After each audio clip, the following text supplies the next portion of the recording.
కి నమస్కారం. కాన్స్టిట్యున్సీలో వికారాబాద్ జిల్లా కాంగ్రెస్ పార్టీ అధ్యక్షుడిగా, పరిగి నియోజకవర్గ శాసనసభ్యునిగా కొన్ని విషయాలు సమగ్ర పరిశోధన చేసి, నాది డాక్టరేట్ పిహెచ్డి ఎంబీఏ, చాలా కులంకుశంగా ప్రభుత్వం చేస్తున్నటువంటి అభివృద్ధి కార్యక్రమాలన్నీ కూడా పరిశోధించి ఈ పుస్తకాలను కూడా మీకు ప్రజెంట్ చేయాలన్న ఉద్దేశంతో ఇవన్నీ కూడా నేను గతంలో శాసనసభలో, గాంధీ భవన్లో, పరిగిలో చాలాసార్లు చాలా వివరంగా కేటీఆర్ కానీ, హరీష్ రావు గారు కానీ మేము చాలా క్లియర్గా చెప్పినాం. అయినప్పటికీ కూడా వారు కావాలని చెప్పి గౌరవ ముఖ్యమంత్రి గారిని కించపరిచే విధంగా తన నియోజకవర్గ ప్రజలని కూడా ఒక కన్ఫ్యూజన్లో నెట్టే విధంగా కార్యక్రమాలు చేస్తూ సందర్భం లోపల ఈరోజు ఈ యొక్క ప్రెస్ మీట్ పెట్టడం జరిగింది. ఈ ప్రెస్ మీట్ కార్యక్రమం లోపల మన గ్రంథాలయ సంస్థ నారాయణపేట జిల్లా అధ్యక్షులు విజయ్ కుమార్ గారు, అదేవిధంగా ప్రశాంత్, మన వెంకట్రావు గారు, రఘు, ఇంకా చాలామంది సీనియర్ నాయకులంతా కూడా ఈ కార్యక్రమంలో అందరు కూడా పార్టిసిపేట్ చేస్తున్న వారందరూ కూడా మన రామచంద్ర రెడ్డి గారు, నరసింహులు గౌడ్ గారు, మన గౌడ్ సాబ్, కృష్ణంరాజు, చాలామంది ఇక్కడ ఉన్నవాళ్ళు అందరు కూడా పేరు పేరున తెలియజేస్తూ, ముఖ్యంగా ఒకసారి గత ప్రభుత్వం లోపల 10 ఏళ్ల ప్రభుత్వం లోపల వాళ్ళు మన కొడంగల్ నియోజకవర్గానికి కేటీఆర్ చెప్పడం జరిగింది, నేను దత్తత తీసుకుంటున్నాను కొడంగల్ నియోజకవర్గం అని చెప్పి. దత్తత తీసుకున్న దానిలలో అసలు ఒకటంటే ఒకటి ఏ పనైనా సరే మన కొడంగల్ నియోజకవర్గంలో పూర్తి చేసిండా అన్నది నేను కేటీఆర్ను సూచిగా ప్రశ్నిస్తున్నా. అదేవిధంగా వాళ్ళ నాయన చంద్రశేఖరరావు గారు కూడా మహబూబ్ నగర్ జిల్లానే దత్తత తీసుకుంటా అని గతంలో మన జిల్లా నుంచి తనను పార్లమెంట్ కూడా పంపించడం జరిగింది. అయినప్పటికీ మన జిల్లాకు ఒక్కటంటే ఒక పని కూడా ఏది ఆయన పూర్తి చేయలేదు. అప్పుడు నేను రైల్వే మంత్రి మునియప్పను పరికి తీసుకొచ్చి నా నివాసం దగ్గరనే ఇట్లా మీటింగ్ పెట్టి 50% నిధులు వికారాబాద్ నుంచి పరిగి, కొడంగల్, నారాయణపేట్, మక్తల్ 4 నియోజకవర్గాలకు పోయే విధంగా 50% నిధులు మునియప్ప గారు శాంక్షన్ చేశారు. కిరణ్ కుమార్ రెడ్డి గారు ముఖ్యమంత్రిగా ఉన్నప్పుడు SC/ST సప్లాన్ పరిగిలోని ఎస్సీ రెసిడెన్షియల్ స్కూల్లో తుంకులగడ్డలు నిద్ర చేసిండు. ఎస్సీ విద్యార్థులకు కూడా భగవంతుడు అందరికీ సమానమైన వేదస్సు ఇచ్చిండు. కష్టపడి చదివితే బాబాసాహెబ్ అంబేద్కర్ లాగా మీరు అవుతారు, SC/STలకు మేము జనాభా నిష్పత్తిగా నిధులు ఇస్తామని చెప్పి ఆ రోజు చట్టబద్ధత కల్పించిండు. ఆయన కూడా 50% నిధులు ఇచ్చిండు. ఆ రైల్వే లైన్ పెండింగ్ పెట్టి మీ బావ హరీష్ రావు సిద్దిపేట తీసుకుపోయి అక్కడ ఒక రైల్వే లైన్ వేసుకోండి. దానికంటే ముందు మాకు రైల్వే లైన్ రావాలి. రైల్వే మంత్రి వచ్చి శాంక్షన్ చేసిపోయాడు కాంగ్రెస్ గవర్నమెంట్ లోపల. మరి ఈరోజు పరిస్థితి ఏముంది? మీ గవర్నమెంట్ ఉన్నప్పుడు ఎందుకు తీసుకురాలేకపోయాడు? మేము తీసుకొచ్చినటువంటి రైల్వే లైన్కి సంబంధించిన ప్రక్రియను ఎందుకు మీరు ముందుకు కొనసాగించలేదు?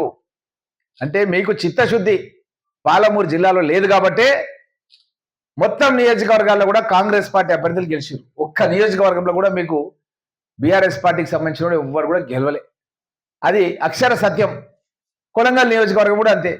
ఇక్కడ ఏ కార్యక్రమాలు కూడా మీరు చెప్పిన పనులు ఏది కూడా, ఫౌండేషన్లు మాత్రం హాస్పిటల్కి వేసారు, రోడ్లకు వేసారు, గురుకులాలకు వేసారు, ఎన్నో దానిలకి మీరు ఫౌండేషన్ స్టోన్స్ మాత్రం వేసారు, కానీ ఒక్కటి కూడా శాంక్షన్ కాలే, పూర్తి కాలేదు. దానికి వేసిన శిలాఫలకాలు యాడి వారిని మన బొందలగడ్డలు ఎట్లా కనబడతాయో అట్లా కనబడుతున్నాయి తప్ప ఏది కూడా పూర్తి కాలే. మా గౌరవ ముఖ్యమంత్రి రేవంత్ రెడ్డి గారు పిసిసి అధ్యక్షులుగా ప్రజలకు 6 గ్యారెంటీలు ఎలక్షన్స్ ముందు కాంగ్రెస్ పార్టీ అగ్రనాయకులైనటువంటి సోనియా గాంధీ గారిని, మల్లికార్జున్ ఖర్గే గారిని, రాహుల్ గాంధీ గారిని హైదరాబాద్లో ఒక పెద్ద సమావేశం పెట్టి ఈ 6 గ్యారెంటీలు అమలు చేస్తాం, కాంగ్రెస్ పార్టీ అధికారంలోకి తీసుకురండి అని ప్రజలకు ఇచ్చినటువంటి పిలుపుకు స్పందించి ప్రజలంతా కూడా ప్రజా పాలనలో భాగంగా కాంగ్రెస్ పార్టీని అధికారంలోకి తీసుకొస్తే కాంగ్రెస్ ప్రభుత్వం ఏర్పడ్డది. ఏర్పడ్డ తర్వాత మీరు చూస్తున్నారు, మొట్టమొదట మేము శాసనసభలో ప్రమాణ స్వీకారం చేసి ప్రాంగణానికి ఆర్టీసీ బస్సులు తీసుకొచ్చి మహిళలకు ఆర్టీసీ బస్సులో ఉచిత ప్రయాణ సౌకర్యం కల్పించినాం. కొన్ని కోట్ల మంది మహిళలు రాష్ట్ర వ్యాప్తంగా వాళ్ళు ఎక్కడికి వెళ్ళినా సరే, అది దేవాలయాలకు పోవచ్చు, కొంతమంది కొడంగల్ నుంచి యాదగిరిగుట్ట పోవచ్చు, కొంతమంది వేములవాడ పోవచ్చు. ఎక్కడికన్నా ఏ దేవాలయానికి వెళ్ళినా సరే కూడా ₹1 కూడా టికెట్ తీసుకునే పరిస్థితి లేదు. మరి ఏ రాష్ట్రంలో లేని విధంగా గౌరవ ముఖ్యమంత్రి గారు మొట్టమొదట 48 గంటల్లోనే, ప్రభుత్వం ఏర్పడిన 48 గంటల్లోనే ఈ యొక్క ఆర్టీసీ బస్సులో వారికి ప్రవేశం కల్పించిండు. అదేవిధంగా మేము ఇచ్చినటువంటి హామీల్లో భాగంగా ఇంటింటికి కరెంటు, ఎందుకంటే ఇంటింటికి కరెంట్ అనేది చాలా ముఖ్యం. ఆ లైన్మెన్లు వచ్చి ఎప్పుడు కరెంట్ కట్ చేసిపోతారో తెలియదు. మహిళలకు, పిల్లలకు, చదువుకునే వాళ్ళకు, ఎందుకంటే మగవాళ్ళు అంటే వ్యవసాయం పని మీద, ఆ పని మీద బయటకు పోతారు, ఇంట్లో ఉండేది వాళ్ళే. వాళ్ళు ఒక గోస ఉంటుండే వాళ్ళం. ఆ కరెంట్ రోడ్ కట్ చేసిపోతే మళ్ళీ కరెంట్ కనెక్షన్ కావాలంటే మళ్ళీ వాడు ఏం చేస్తుండే, దానికి రీకనెక్షన్ ఫీజు అని కట్టాలని మళ్ళీ వాడు ఫీజు వసూలు చేస్తుంటే దాని ఆఫీస్ చుట్టూ తిరగాలి. ఒక తప్పు చేసిన లాగా, నేరం చేసిన లాగా. సమయానికి డబ్బు కట్టకపోతే పరిస్థితులు అట్లా ఉంటుండే. అట్లాంటిది శాశ్వతంగా కాంగ్రెస్ పార్టీ అధికారంలో ఉన్నంత వరకు ఇంటికి కరెంట్ బిల్లు కట్టాల్సిన అవసరమే లేదు. 200 యూనిట్ల వరకు, ₹800 వరకు అని చెప్పి ఒక మంచి నిర్ణయం తీసుకున్నాడు. గతంలో రాజశేఖర రెడ్డి గారు వ్యవసాయానికి కరెంటు మనకు మీటర్కు లేవు, బిల్లులు లేవు. అప్పుడు మెయింటెనెన్స్ ఛార్జెస్ కింద ₹10 ఉండే, తర్వాత ₹20 అయింది, ఇప్పుడు ₹30 ఉన్నది. ఇప్పుడు కనుక కనుక మనము అప్పుడు 2004 నుంచి ఇప్పటి వరకు 25 వరకు ఈ 21 సంవత్సరాల నుంచి కరెంట్ బిల్ కట్టినట్టే అనుకుంటా మా వెంకటరావు పంతులు లాంటి వాళ్ళు 10 లక్షలు బిల్ కడుతున్నారు. ఇప్పటికల్లా గ్యారంటీ 10 లక్షలు బిల్ అవుతుండే మోటార్లకు బిల్ కట్టినట్టు. అట్లాంటి పరిస్థితి ఉండే. ఎక్కడ కూడా ఆయనకు 10 లక్షలు అవుతుండొచ్చు, ఇంకోరికి కృష్ణంరాజు లాంటి వాళ్ళకు 2 లక్షలు, 3 లక్షలు, ఎంతో అంత అవుతుంటది. అందరికీ కూడా ఈరోజు మనకు కరెంటు బిల్ అవసరానికి లేదు. ఇప్పుడు ఇంటికి కూడా కరెంటు బిల్ లేకుండా కాంగ్రెస్ గవర్నమెంటే చేసింది, వాళ్ళు చేసింది ఏం లేదు.